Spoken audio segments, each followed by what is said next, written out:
What is up everyone, it's TK and welcome back to the channel. Today I really wanted to bring out my super Barch strategy back into Town 17. Now I did try a new method, and if you haven't watched that video, I'll have a link at the end of this one so you can actually go and watch that. But for now, we're gonna dive into this exact strategy and see how it works out in Legends League. So let's dive in and see this video. So here we are on our first base and we got a Rage Invis combination in the core. So what you want to do, and it's quite simple, is basically to drop your blimp inside that core. But what I would recommend is exactly where the town hall is. There is certain points where you can pop that, kind of course, fireball into the base. But if you miss it, it's fine, doesn't matter too much. Now look at this, we're gonna pop into the core and I'm going to actually clone inside even the town hall so we get archers around it. And this way, even with the invisibility tower being going off, basically, you still got the same exact archers in the same place because the surrounding defenses are quite close. So you absolutely crush this entire core. And on these approaches, I do have the giant arrow because in case you missed certain things, you can always pop the queen giant arrow to get it out of the way. Now I did miss my giant arrow here on that geared up building, but it's fine, it is what it is. Now all you need to do is to completely go with heroes for the entire base. But one thing I'm going to do to not time fail sometimes is an RC with that, rocket spear on the opposite side where I drop my heroes with some barbarians and ice golems for the support. Meanwhile, I'm also doing that, other side kind of support and funneling to the sides so my root rider and king can keep on going in front of my queen. Notice how we got a free spell, whereas you can use it on enemy heroes or those heavy hitting defenses whenever they're on your king and you want to pop a later kind of earthquake boots, and that's basically it. Look how beautiful this is, and it reminds me all the way of Town Hall 15 and how meta used to be. And in general, this is exactly how you need to approach these bases that are having that core with the invisibility and rage combination. But let's move on to our next base. Up next, I have a double poison right here for you. So here I'm gonna do a little trick. So for you who love super archers, of course it's gonna be harder to approach it in Town Hall 17, but it's definitely possible. So look at these sweepers. What I'm going to do is actually go right where they don't target, just around that side, and surpass that poison tower.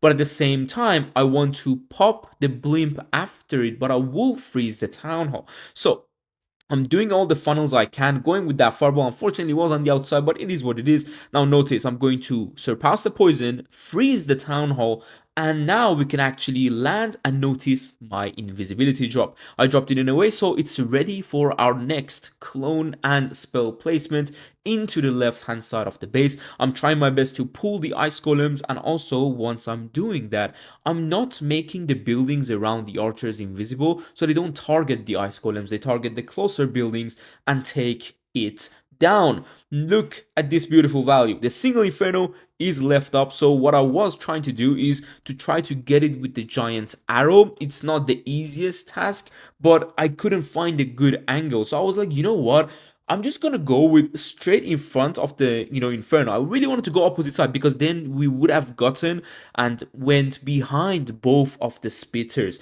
But on this approach, we are actually diving into two fire spitter at the same time. Going with the root riders, ice golems in front of the heroes, of course, to freeze everything. You can drop headhunters nicely, and of course those barbarians will be for the outside buildings. Don't spam them into too many, okay? Spam one on one and one, and then if you need more, drop more. But you can see the RC, I really wanted to get this funnel done. Basically, this time I'm using my RC to funnel my main heroes into the base. Otherwise, because of those Teslas, this root rider and king will get dragged around the single inferno and into the outside of that base or the outer compartments. But this way, we got access to the core and we are going to take this base down nicely. But of course, don't forget, you still have only heroes in this strategy, so all you need is tanking with the super barbarians. Drop them where the multi-archer tower or ricochet cannons are. Sometimes you may need to drop them to tank the ricochet cannon, or sometimes you may need to actually drop them when the ricochet cannon is being tanked by your king. That's just base depending on your situation. Obviously, if you're at the end of the attack or the beginning, how much health does your king have? But obviously, this is how we took down this base. Let's move on. So up next, I have this base here for you, and I really want to showcase this attack because obviously on the last two, we used the Warden Fireball and the Warden ability. But on this one, I'm actually going to go in without the Warden and try to get the Blimp into a side of the Town Hall and freeze, of course, the Town Hall because it's going to deploy some poison. Whenever you're going close to Town Hall, either don't freeze but land on the Town Hall, or if you're going to land quite close to it, you need to freeze. Otherwise, it's a risk. But don't worry, it's not the end of the world because obviously you can still clone and get more archers out of your clone spell even if your main group of archers die. But notice the value we're getting here. So we're going to get this entire kind of half of each of these compartments. This gives us a nice funnel, either starting from the right or starting from the left. Now, I did look at the fire spitters in our case, but I was like, you know what? If we start the opposite side, we may miss on the monolith. But notice here, once this entire area is down with the funnel and the barbarians do take down the buildings, the root riders will go to the expo and then you can have the nice access to the core. It's going to be tough if you start from the other side, which is the 6 o'clock, and go into the core. Now, one thing that is going to be bad in this attack, I really wanted to get this entire area down with a minion. So I was trying to get the wizard tower with my barbarians, and don't worry, I'm going to waste actually quite a bit because of that ricochet cannon. And here is where I'm like, oh my god, I'm wasting barbarians, something that you should never do. Now, going with the Ice Golem to tank for this Ricochet Cannon, kind of around the area where my, heroes are reaching. Unfortunately, the pathing to the Monolith was not the best. So, yeah, we did lose a lot of the, kind of, what you call them, the Root Riders. But don't worry, we're still having hero equipment. So, the King ability and, of course, your RC. King ability in the core will be really good to try to take down as many defenses as possible. Also test for those healers.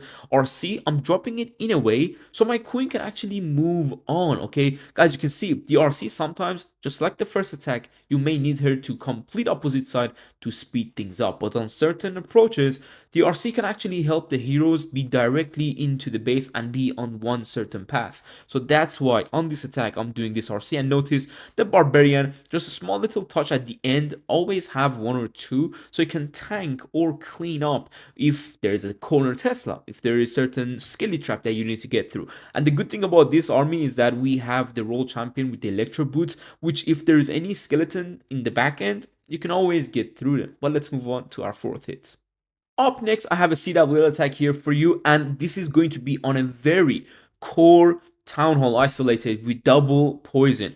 Fireball also on the outside, nothing too crazy because obviously the Fireball, guys, I'm not going to go in the core with it, okay? All I need is just more funnel because obviously those buildings that the Fireball just got, they're not reachable for the archers. But if they stay alive, well, your pathing to the base will be a bit difficult. That's why the Warden Fireball in this strategy is actually for the outside of the base because your archers will get whatever is inside the base if it's, of course, a symmetric and core Town Hall base. But notice, on this attack, I'm going to actually kind of dive into this entire area. Wanted to get that monolith with my giant arrow. As you can see, this is one of the reasons we run the giant arrow. And the other one is, of course, the invisibility tower bases, which in this video, I cannot bring you because I didn't find any. It's just not in the meta in the current Legends League. But it is what it is. Root Rider, Barbarians, I'm trying to get this Ricochet Cannon done, and one thing I noticed here was that because of my giant arrow, my queen might stay on the outside. So let's do our best and keep her alive. Until, of course, the Root Riders or the King does make a decent opening for her. So, King actually finally got over those ice golems. Once I see my queen being under so much damage with the spitters, ricochet cannon, and expo, I'm trying to put the RC also in this approach. So now what's going to happen is that the queen is going to go around but not die. This is important. RC, this is where I'm going to pop her ability to try again to keep the queen alive, but unfortunately we did lose the queen. Guys, don't forget, the entire base that we're going through has a lot of major defenses, but we're going through it now with just king and RC. There is nothing in our army. It's just barbarians on the outside, whereas as you can see, we're taking down one of those heroes with some barbarians to tank and distract, and some few headhunters. The people who've done this strategy before in Town Hall 15, they know what I'm exactly talking about when I say your army is heroes. All you need to do is protect them with all you got. So you can see how we're going to pull them out towards the enemy heroes. So what we do now is to try to get them before we reach them. So we kill them on the outside if they are reachable. It's just that how simple. And hopefully, I mean, you guys enjoyed this strategy. Obviously, the link of it will be down below in the description. And let me know if you like to go back to Super Archers, because obviously it's a bit more difficult in Town Hall 17, but I know a lot of you missed it and even maybe missed the Super Barch approaches. But hopefully, again, it was enjoyable for you. And if you liked it, like the video. And this is the video I've done before with the Super Barch. So go ahead and watch it. Take care. Peace.